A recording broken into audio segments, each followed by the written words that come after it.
আমি এখন ওপেনলি বলতেছি, যে মোবাইল নিয়ে আমার মোবাইল ভিডিও নিয়ে ওই লোক একটা মানুষকে কতটা বিরক্ত করলে তার মুখ দিয়ে এমন কথা বেরিয়ে আসতে পারে। ওই লোক বাচ্চা। তবে ভাই বেল্লাল, তোর মুখে কিন্তু এমন কথা মানায় না। মানে?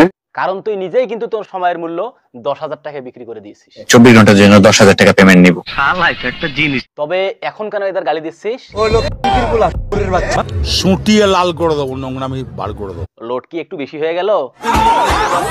এই একটা মানুষ কন্টেন্টের নামে ভণ্ডামি করে সোশ্যাল মিডিয়াটাকে জঘন্য থেকে জঘন্যতম পর্যায়ে নিয়ে গেছে। অনুপ্রেরণার আরেক নাম দর্শক বিল্লাল ভাই। নেক্সট।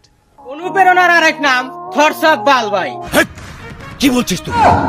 কি কইলাম? ভুল কইহাল দিলাম, আবার কই। অনুপ্রেরণার আরেক নাম থটস অফ বিল্লাল ভাই। নেক্সট।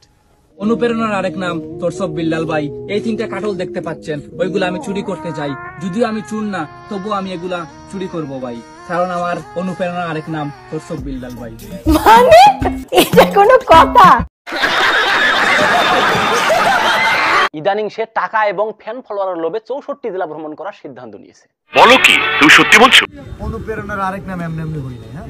অতি বড় হয়েও না, ঝড়ে পড়ে যাবে। অতি ছোট হয়েও না, ছাগলে মুড়ে খাবে। নিজেকে মানবতার ফেরিওয়ালা দাবি করা এই হোয়াটসঅ্যাপ বিল্লাল আজ নিজের জালেই নিজেই ফেসে গেছে। একটা মানুষ আসছে, ওই মানুষটা তার যদি বিরক্ত করো, তাহলে ওই মানুষটা ওই জায়গাটা ভালো লাগবে না। যে জায়গাটা মানুষ ভালো লাগে না, সেই জায়গাটা বেশি মানুষ থাকে। কথা সত্য।